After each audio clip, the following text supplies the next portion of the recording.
Clayman Media. You're listening to the We Bear Witness podcast, where we discuss theological truths and cultural influences. Follow us on Spotify or wherever podcasts are streaming. Thank you for listening and enjoy the show. Hey everybody, welcome to the We Bear Witness podcast. I'm joined with Dillon and Cody today, and we are glad that you are listening. Thank you so much. All the Spotify information came out recently and said that we had increased like 392% in our listeners this year. So thank you so much for everybody who's listening to the podcast. We like to, again, talk about the Bible, talk about the culture, and talk about where those things intersect. And so we have a nice holly jolly Christmas for you. I was just telling the guys we would have loved to been a bit more festive and Christmassy for those watching the YouTube channel. But right now I'm just wearing all black like I'm in mourning from the Jags game. But my Christmas mug says Feliz Navidad on it. So Merry Christmas, everybody, to all my friends from Spain and Spanish-speaking countries. Cody has Coca-Cola on his mug. He wanted everybody to know that. He's very happy to be here. Cody, how happy are you to be on the podcast? I just can't believe that mom would listen to this 390 times a week. That's not what happened. You are making that up. But Cody's my brother. For those who don't know, he's my younger brother. He's benefited greatly from everything that I've had to say, and he is a huge supporter of the podcast. And so I just love him. I'm so grateful for him. And Dillon, one of my closest friends, moved to Texas and abandoned us, really, here in Florida. But we're still you're going to come back for Christmas time, though, I think, right? I might grace you with my presence for a couple days. But wow, unbelievable. Yeah. Leave us hanging. So hopefully you will. And speaking of Christmas time, I gotta be honest, I'm not feeling it. And I'm not anti-Christmas. I've been called a Grinch several times this year. I had a bunch of people decorate my office when I didn't ask them to, and they put all the walls in wallpaper and all that kind of stuff. And they accused me of just being in a Grinchy mood, but that's really maybe that is somewhat because of just life circumstances. I'm dealing with all kinds of, insurance stuff, house and home, and that's just kind of regular adulthood stuff. But it spurred in my head a conversation that I wanted to have today on this feeling the Christmas spirit, this getting older, what Christmas was to us when we were younger, and why was Christmas such a happy, magical time? Did we lose some of that magic when we get older? Is this just stereotypical getting older? Is this what just 38 feels like? Or what do you do to try to stay in the Christmas spirit? Or do you guys just ignore that completely? Where are your heads on this? I don't know. I think there are times, so our church is always decorated for Christmas. And this is the first year in, I guess, 8 Christmases, going on 8 years. So that would be 7 Christmases. Thanks for the math lesson. Sorry. We did. I don't even know if that's right. It's so late. That doesn't make any sense to me. None of this does. So for the last 15 years, 3 Christmases. Where am I? So this is the first time I haven't done an Advent series. And every year I say I'm not going to do one, but we're finishing a year in Leviticus, and I figured that would be my Christmas present. You mean like your sermon? Oh yeah, you said it would be a Christmas present to your church to actually finish Leviticus and be done with it. They probably agree with you.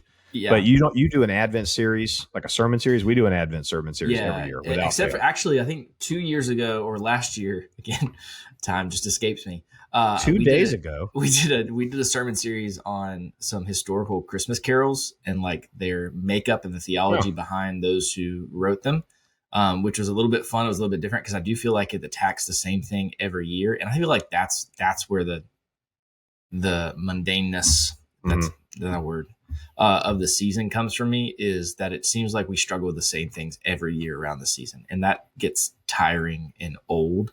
And so I think more than anything, it feels like the more focused I am on the theology of Christmas, the less I'm inclined to give a care to the culture's understanding of Christmas. Yeah. Maybe this is spiritual. Maybe, I don't know, maybe Christmas is more of a Lent to Easter, Advent to Christmas feeling. I don't know. I think it's a mixture, I'm sure, but I'm not about the cultural aspects of this holiday anymore. Like I used to be about it. I still like some of the movies. I still like some of the songs. We'll talk about that in a little bit. I love the movies and stuff. Yeah, there's so much fun to be had, and I get it, but man, I just get bummed out at some of those things that have become so synonymous with Christmas itself. Like what? Like I don't know, just like I'll tell you this. I'm 38. I own my home. I have 4 children. I have a wife. I work as a pastor at a church in Amelia Island, which is an area that is increasingly expensive. A month and a half ago, they found 6 feet of black mold underneath my sink in my kitchen. And my insurance doesn't want to cover it because it didn't happen in the last 14 days because I don't have x-ray vision through my walls and I can't detect when everything is wrong immediately. Giant con. And so there's all that kind of stuff going on. And then, you're expected to buy $300 to $400 worth of stuff for each of your kids because their friends have $300 and $400 worth of stuff, and their cousins might get this. And, and thankfully, half of their cousins are my brother's kids. And so I know that he, as a pastor, is also on a budget. We poor. but I don't know. It's just all this expectation of gift. I first of all, I'm not even a really good gift giver. Like I've never even really been good at gifts. That's not, if we're pulling out Gary Chapman, that's not a love language I receive, nor one that I give very well at all.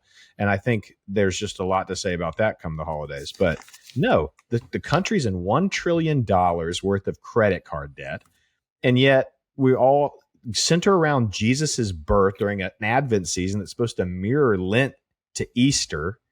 And I'm worried about going further in debt so that my kids are happy. And that's the worst part, is I do feel sympathetic towards my kids. Like I'm talking to you like I'm aware of it, but I'm bought it hook, line, and sinker. I want my kids to wake up and have the kind of Christmases I had when I grew up. My parents went all out. They spent crazy money for us. They didn't have it, but they spent crazy money for us on Christmas. And I mean, I'm saying that out of gratitude. Now, there are videos where I don't show that gratitude. There are videos of me opening up presents on Christmas Day, and Cody has like $100 fall out of his stocking, and I have a new Huffy bike, and I'm too stupid at 10 years old to go, hey, dummy, the prices probably match, but I take my stocking and I'm just shaking it like, where's my $100? This is where we cue Clay putting in the clip of that. What should have happened with me doing that is the camera should have gone black. Like if you watch the video, it should have shut off. And then the next time it comes on, it should have just been me grabbing my own rear end and crying. It is surrounded by presents. If Dad had enacted justice the way he should have, maybe it was. I don't know. But I'm telling you, 8 years. I had to do the math on this. This is my 8th Christmas here. Thanks. I started in 16 up here. Man, and they're now really it's lucky 23. to have you. Hey, you have someone watching stewardship at your church, right? Just wanted to make sure that's I'm in charge of all the money. That's the worst. So anyway, that's the point. I'm just going to use that clip and just send it to everyone in the congregation. I'm in charge of all the money. That's the part of Christmas that bothers me. I don't have that same reaction from my kids. My kids are rather grateful for their gifts. They love gifts. They're very big on gifts. But I just don't want to spend crazy money at Christmas time. And then I'm already stressed out about that stuff. I don't know. I think as a dad, as you get older, I feel like you lose the Christmas spirit. Like you lose some of this joy. I think it's just a part of growing up during the holidays.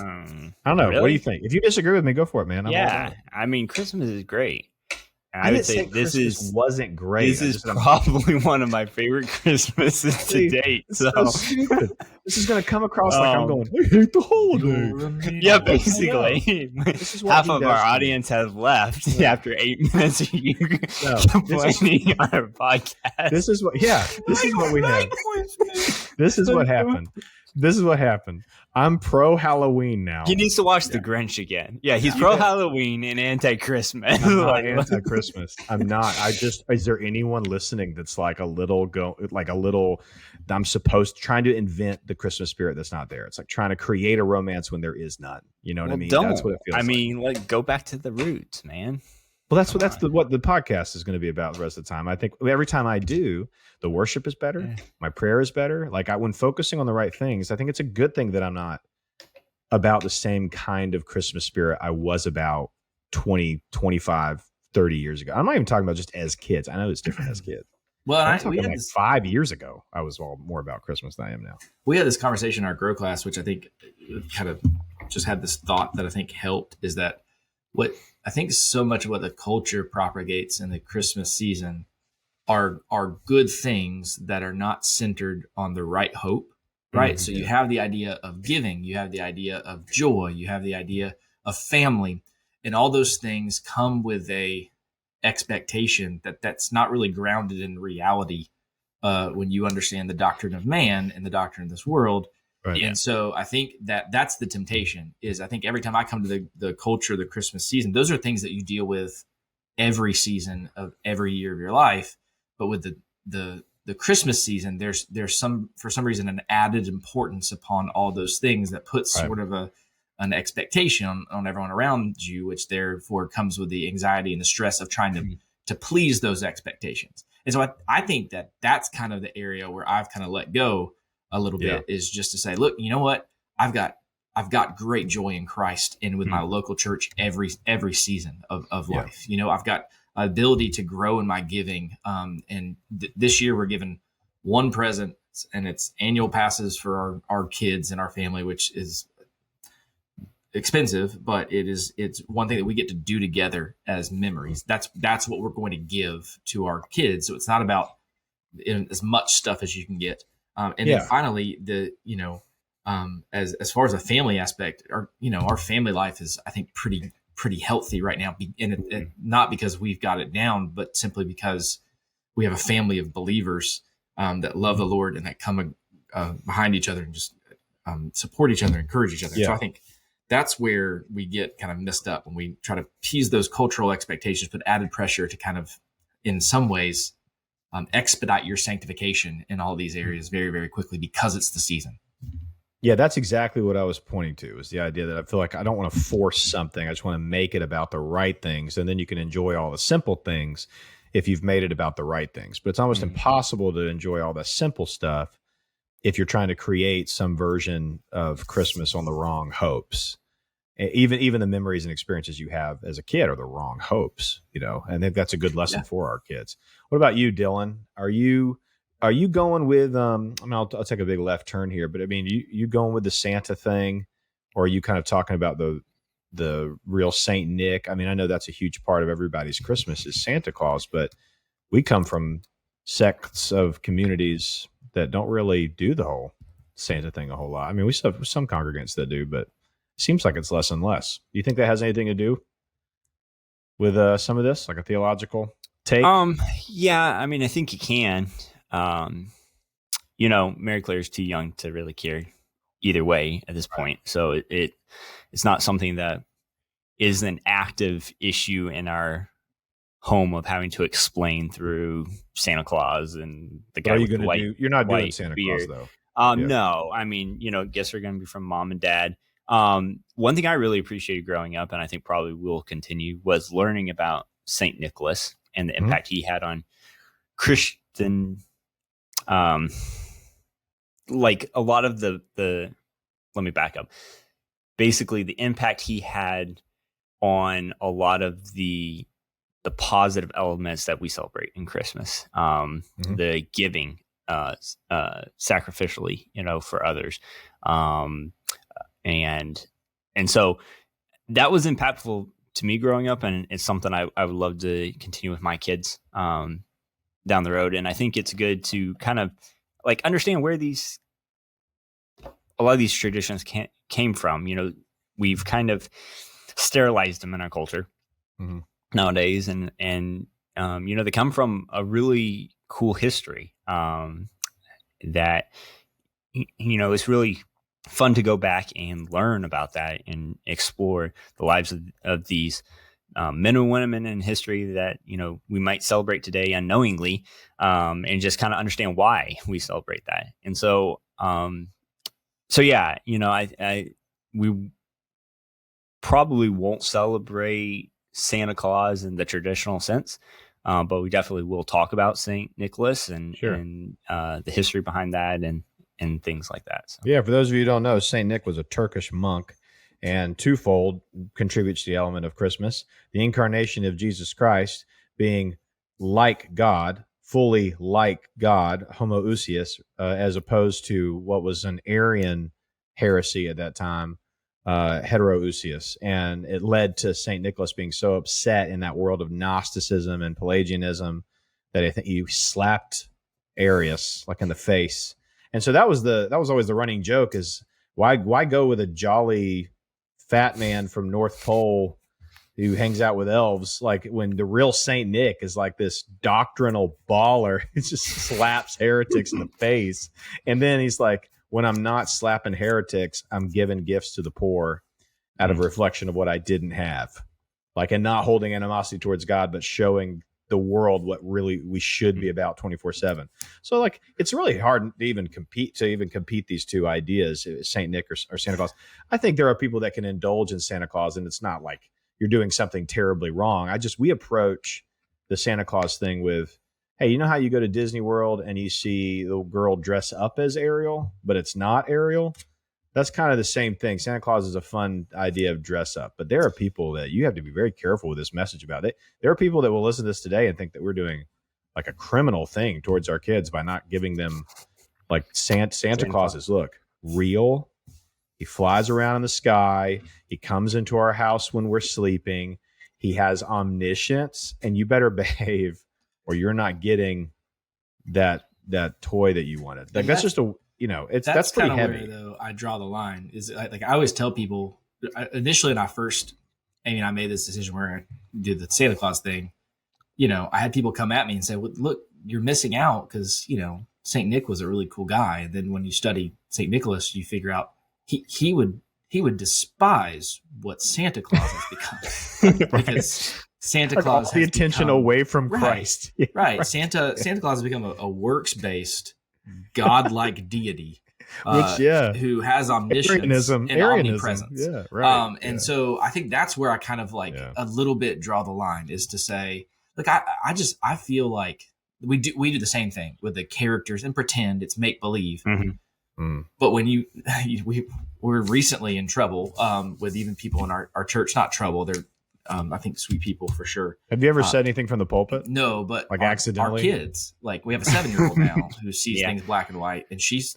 very clear that Santa Claus is not real. And last 4 years, Ellie Joe's in the fact that she doesn't believe in him, and that language matters, right? Like the idea that you believe in Santa Claus and the empty idea of belief that you don't have to see it or understand it to believe it, I think has done quite a bit of damage. And so bah humbug on me, but I'm there. I don't know how hard to the paint we want to go in on that, but you know what I mean? Because it's true, man. I mean, you live in a world of perpetual adolescence. Kids have 100 different ways to exercise their imagination. I'm pro imagination. I'm pro fun. I'm pro enjoyment. But look at the age. You live in a postmodern society where Jesus, his mere existence, is being proposed as myth, as folklore. I mean, they're failing in that because it's ridiculous, but that is what a lot of people are putting forward, that it didn't even exist. And now the kid gets to his 17, 18 year of life. He's not typically prepared for apologetics. He's not typically been 24/7 discipled by both his parents and the church. He has a very limited knowledge of this Jesus he's accepted into his heart. And, but he remembers 10 years ago when his parents set him down and said, buddy, we've let this go long enough. That thing you've loved for the first 7 years of your most impressionable life is completely false. And now I'm not trying to, I mean, obviously people will go, well, my cousin did it and they're fine.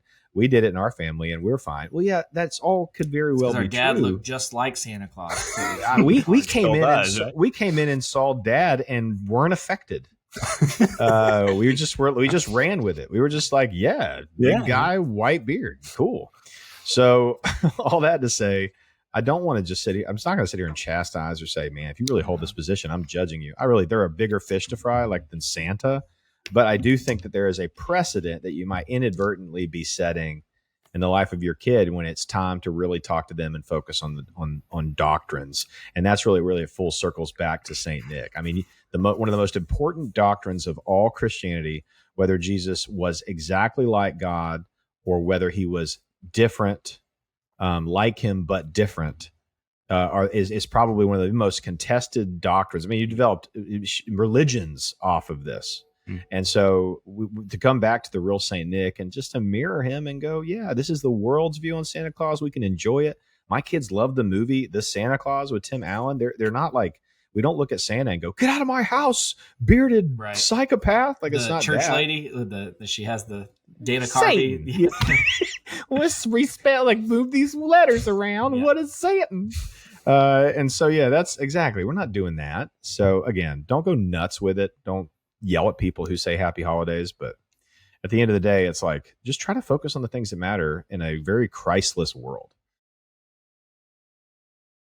One thing I wanted everybody to hear, Dillon, you said that your family had celebrated Saint Nick Day. Like, there was a day where you I think it's December 6th was traditionally Saint Nicholas Day. And I think before Santa Claus became a thing and they celebrated the life of Saint Nick, that was the day. And so we'd spend that day learning about Saint Nicholas. And so we'd get up and Mom would have had a little gift in our stocking, kind of in line with what he did with the girls that needed the dowry money, and he snuck in and put it through their window. Yeah. We'd have that. We'd have a breakfast. We'd read the story about Saint Nicholas. There's some fun, like animated, stories, video series for kids on Saint Nicholas that we would watch, and just really good. And just kind of remember him and remember what that was about. Kind of like on Valentine's Day, we would spend learning about Saint Valentine and just kind of learning about that person and kind of what their impact was on Christianity and Christian values, I guess, is a good way to put it. Yeah. I think that's good. I think that's a good concentration. I don't think you have to throw the whole baby out with the bathwater, but I definitely think you have to scale some of this stuff back in an age where people are just not growing up ever and just reevaluate. So speaking of that, what Christmas movies, Christmas music certainly is being a pop culture fiend. Help me get back into these kind of Christmas feeling of things. I know that during Thanksgiving, I try to always watch Planes, Trains, and Automobiles because I just think it's one of the greatest written movies ever. But when we have Christmas roll around, and by the way, we're in Florida. Like that matters. Like, we're in Florida. We got to create Christmas sometimes. It's like 75 degrees outside sometimes. And you're just like, it's sunny. I'm putting my lights on and sweating. I think there was like 5 years ago, we swam in our parents' pool on Christmas Day, and it wasn't like it was that cold. So you're just like, sometimes that has a lot to do with the temperament and the culture and all that. So, but this year is a little cooler. But yeah, so we put in some movies. We have our list. What's your must watches at Christmas time, where you're just like, you got to make time for this? You haven't gotten to Mary Claire's not 2 yet. Mm-mm. So. And so you haven't really got to sit down and have her, like, ask questions and do all that fun stuff. Yeah, right. You will, but what about you and Emily? Is there like some time? And then what about you and Ann? What do you guys sit down and watch? Well, we know Adam doesn't celebrate Christmas, so I really hope that's not what people. We'll just skip his take on Christmas. I'm trying to. He likes the Grinch. He likes Scrooge. So the same movies that we watched growing up, the Christophersons did too. A lot of them. And so it's kind of fun because it's just kind of rolled over in married life there. So It's a Wonderful Life is like, you got to watch that at some point. And so in the Christopherson household, you start off the Christmas season with It's a Wonderful Life. So it's the best one. It's the best, right? Is that unanimously? Second best. Die Hard. Second best. Number one. Oh, no. So my brother-in-law loves Die Hard. And yeah. But you think it's a Christmas movie? Everybody says it's. How is it not a Christmas movie? It just happens at Christmas. It's not a Christmas movie. There's not a single Christmas element to the whole thing. Okay, you just talked about how Saint Nick smacks some people around. So you think, so in your head, this is how you preach. You preach for a living, and in your head, you have connected John McClane slapping Hans and the other other terrorists. Absolutely. With Saint Nick defending biblical doctrines of Christology to Aryan heretics. Who pulled the trigger first? You have an issue. This has followed you most of your life. This is a problem. It's Die Hard all the way. I like Die Hard. I'm a big fan. Wait, It's just did you say you like Die Hard? Yeah, I like Die Hard. It's good. Not enough affection for it. That's not I've enough. never seen it. It's a perfect action movie. Of course. No, Dillon, you did see it. No, Die Hard. I thought we saw it at Clay's. We saw it that night before Clay's wedding. I wasn't there. Got a vid angel that You thing, didn't see but- the. You didn't see the. Yeah, You didn't see it? You do have to from. Oh, the were you review. not there? Oh, No, I that's wasn't. right. You like drove. Okay, that's Have right. you not Yeah. seen Die Hard?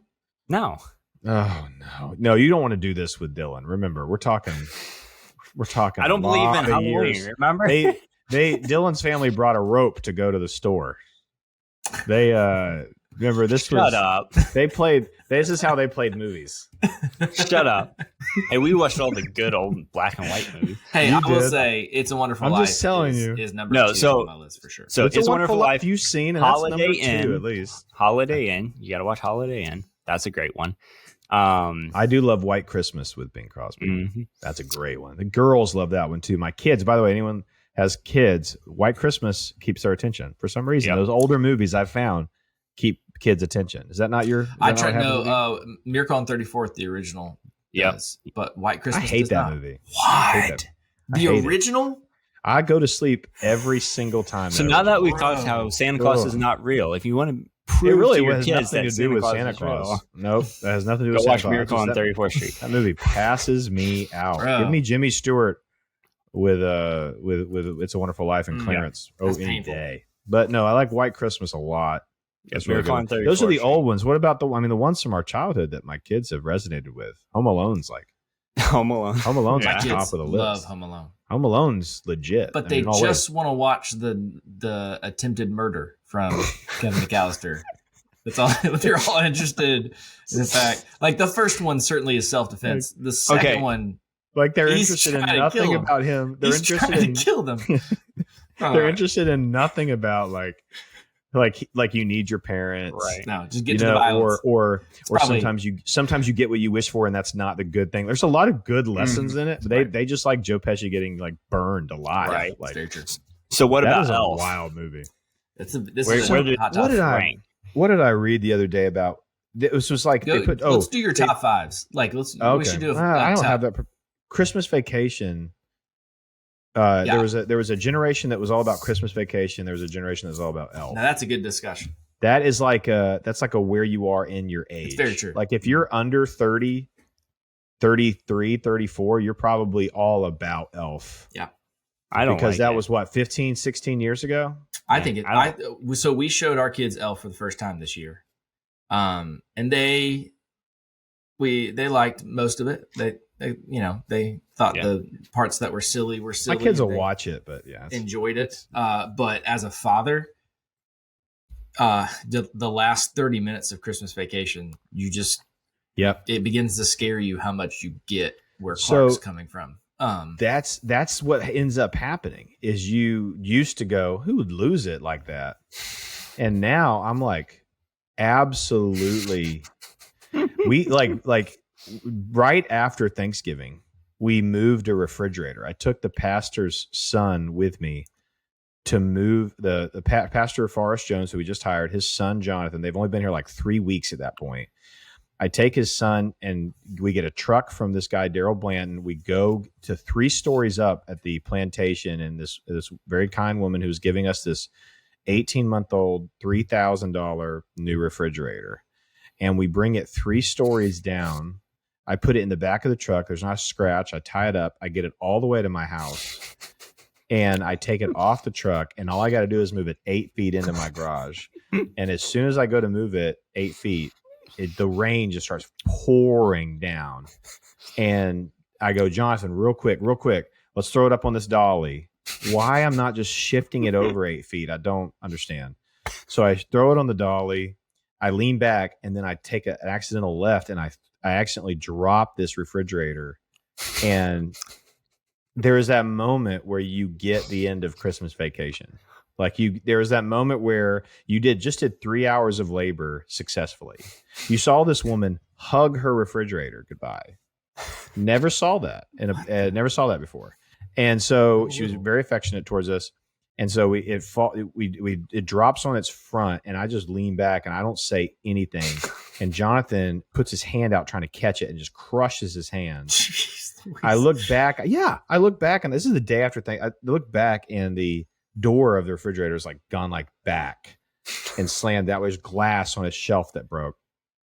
And I'm just thinking, I could so easily freak out right now. Like there's these moments all throughout the holiday season where you're just like, I get why people like go ballistic or may need meds. You know what I'm saying? Like I get why this is a serious problem in our culture because I just about lost my mind. Now, the good news is we stood it back up. We replaced the shelf, which is the only thing that broke. And the thing had not a scratch on it and the door closed right away. So it was like a Christmas miracle.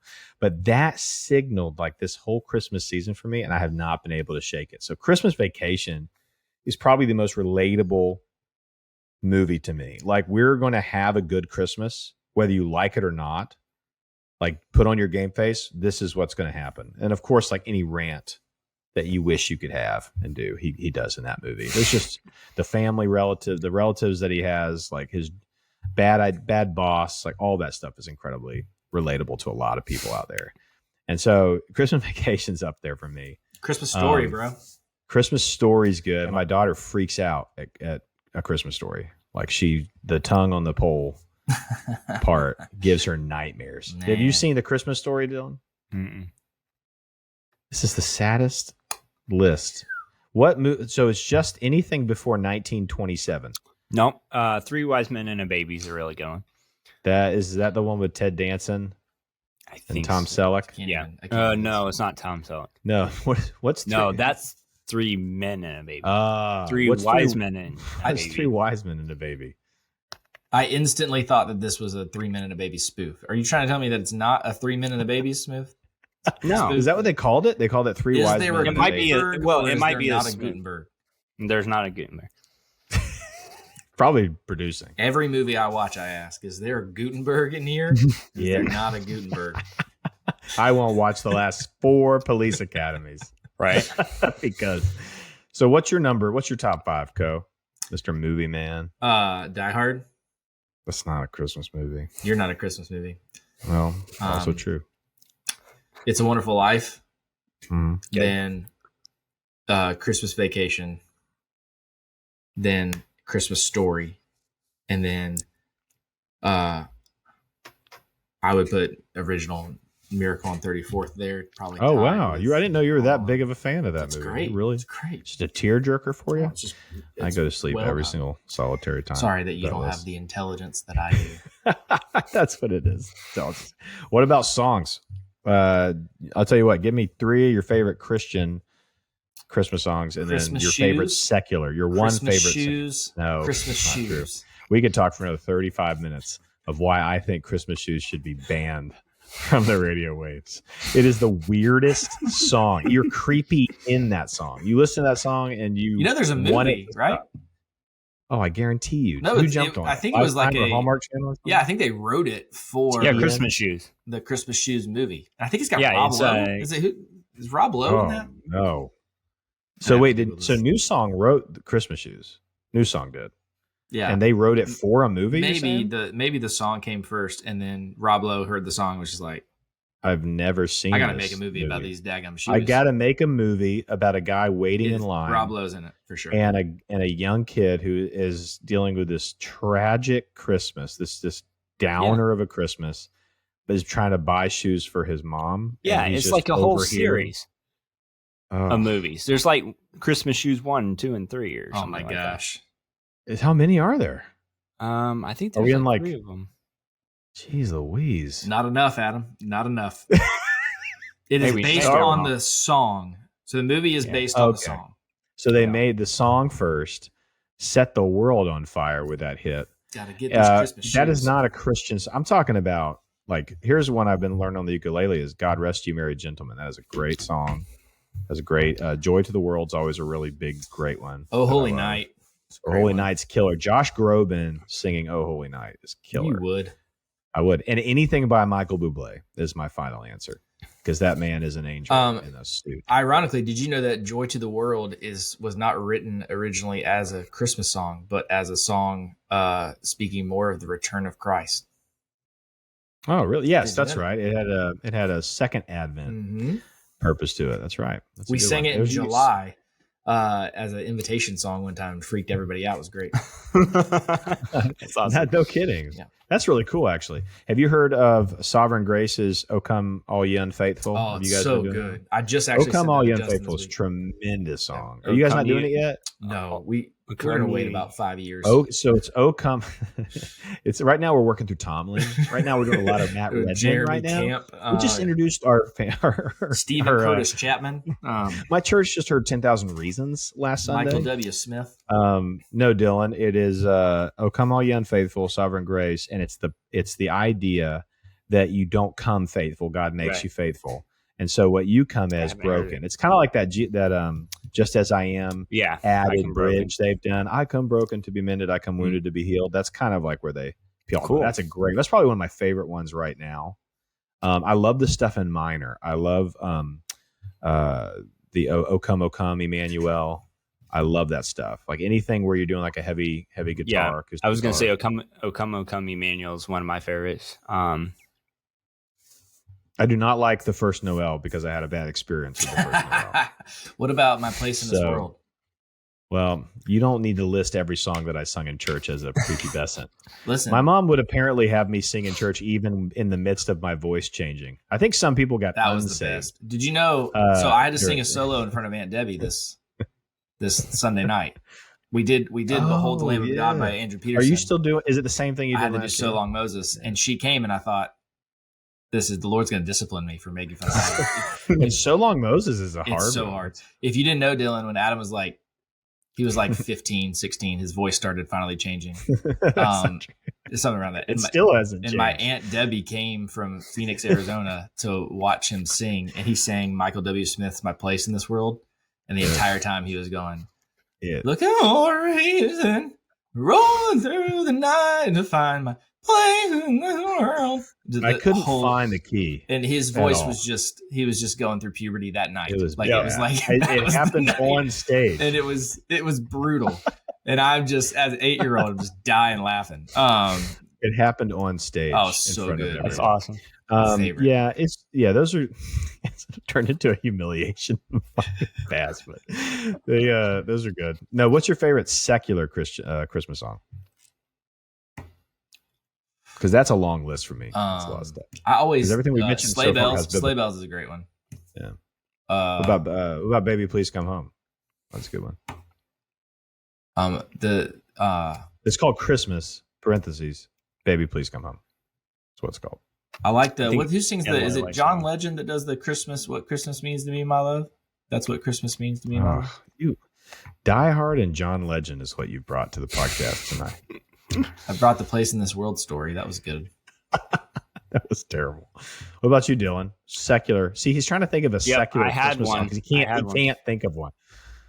Here's the honest truth, please. and I told my wife this recently: is I don't listen to music like hardly at all. I'm the bah humbug. I'm the Scrooge, and you're just like no music. Well, it's just like when I'm working and stuff, I don't listen to anything. I don't listen to music or anything like that. So it's like white noise.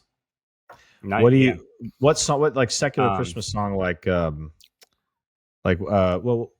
the? Yeah, you said Sleigh Bells, but Walking Winter Wonderland. That's a great one. Yeah. I always do at least once a season. I will lip sync the Mariah Carey song for my children, and it absolutely kills. They just love it. See, full circle. There's nothing that'll get you in the Christmas spirit like All I Want. Like, for and Christmas. I love how like my kids are just gonna have the memory of their chubby dad in the kitchen every year.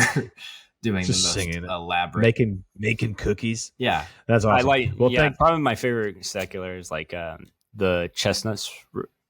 That's a good one. Chestnuts roasting on open fire. That's a good one. Is that what it's called? Jazz. I've been trying to think of the name here. What if he had just said Santa Baby, Adam? What would you do? I think it's like Merry Christmas to You or something like that. Yeah. What if he had said Baby It's Cold Outside, Adam? What would you do? Baby It's Cold. No, my favorite thing would have been if Dillon, after everything, would have just said Santa Baby. Yeah, exactly. Santa Baby. I really. It's the word. That's got to be up there as worst. That's got to beat Christmas shoes out. Like there's things you don't sensualize. Mhm. A letter to Santa is one of them. This is an awful idea. Well, anyway, I appreciate you guys coming on. One thing I want to end with, just so they get they get some kind of substance after our insane lists, is at Advent season. That to me, and we'll maybe spend some more time on this later, even in the new year. But just the idea that we skip Advent season without really concentrating on it, I think needs to be fixed in a lot of churches. I think it's always gotten attached to Catholicism as part of like the liturgical calendar. And in Protestantism, there's such a place for preparing your church for this day of celebration that can last the entire next year. I've read recently that Advent was the answer to Lent. When you have Lent that prepares you for Easter, a time of fasting and sacrifice, Advent is this day in preparation of celebration for the Christ has come, the King has come, and there's also tons of fasting that goes on during the season of Advent. So, how are you planning to, or how are you raising and teaching your family, or even raising and teaching the church in to prepare for the season of Advent? We'll give a couple minutes on that. We'll let everybody go. Yeah, we just do those little chocolate calendar things, Yeah, just with the kids. The ones where you poked open. I loved those as a kid. Yeah. That was fantastic. No, we just in our family worship, we kind of just sit around. We're doing Long Story Short by Machowski right now. So we just kind of sit around everything. And then I think actually for our Christmas Eve service, our family is going to, probably will spoil this for my church, but thankfully they don't listen to this. But our family is going to do the Christmas Eve Advent readings for our church. And so we're preparing those and kind of resonating as we did last year. We did, I think it's called A Better Than Anything Christmas by Barbara Rioch was the name of our Advent series. That was really good. It was encouraging kind of just to walk through the kids, had some questions and some fill in the blanks and stuff. And then all of the Christmas Promise little book we read as well. That's always good. So that's awesome. Yeah, we're doing the same Machowski book, and so for our family worship time, and so I think we just kind of try to center around a lot of what we're teaching and preaching in the services. Mm-hmm. We've done hope and joy and peace. We started our Advent season off a week at the last week of November with repentance and a quest for purity in Christ begins all of this. And so then they were able to see all these connecting things. When we look at love and we look at peace and hope and joy, all of this finds its center in Christ. So that's how we kind of carried it on. We added an extra week to Advent, so I guess that was legal. We did blessings and curses from Leviticus 26 and talked about parents eating their own children as a curse of disobedience. And we just had the nicest, warmest reception after that one. Everyone was like, tra-la-la, and I can't wait to go home and practice this application. Hey, kids, Pastor Cody said that I don't get to eat you. That's good news. Pass the Arby's, Devin. No, that's perfect, man. You and your Leviticus series, that has shown serious discipline. Really proud of you for continuing on that. Almost over. He's every once in a while he sends me a text of like what he's preaching on the next day. I just stop and pray that he has a job. Right. It's just awful. Leviticus is just crazy. That book. So good though. It's rich in Christology actually too. So that's awesome, man. Dillon, anything you're preparing to do? And I was wanting to kind of end on letting everybody know your big news, man, like what you're expecting in your life. Yeah. So yeah, growing up, we did a lot of different Advent books or series. I remember one of our favorites was it basically took the Advent story and broke it down like following a kid back in Bible time. And so like one was a shepherd and one was taken as a slave in like Herod's house and one was with the wise men or something like that. Anyway, and so we would do those and take a verse, or whatever. And then the story, like what it might've been like when Jesus was born. And that was really good as kids. It was very engaging. And we enjoyed doing that. And then we had some other ones like little short books where it's just a page on Advent. And we had an Advent tree, so like with a little ornament, so that each kid would get to put one on each night. Oh, that's cool. And we'd rotate through that. And then I think my mom actually made the ornaments for a lot of them. And then we would do that. So that was cool. Again, like I said, we haven't decided on an Advent book yet for Mary Claire. You have time. But by next year. And what happens next turns- year, Dillon? Yeah. And we'll be adding another one to the Whitaker clan. So, yeah, we're excited to have another baby coming along here next year, and welcome to the little brother for Mary Claire. So it's awesome. Awesome. Excited for you, bro.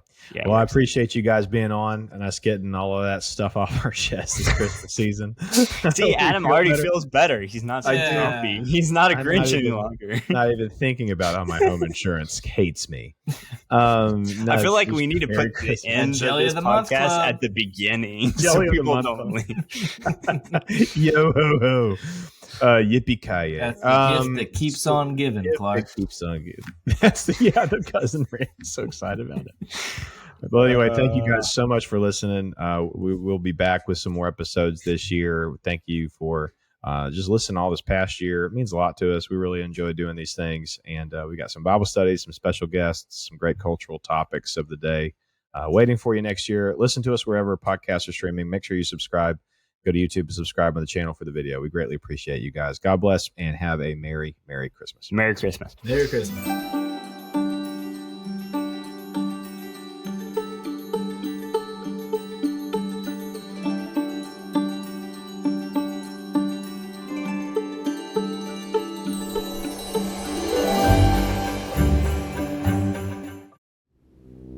Clayman Media.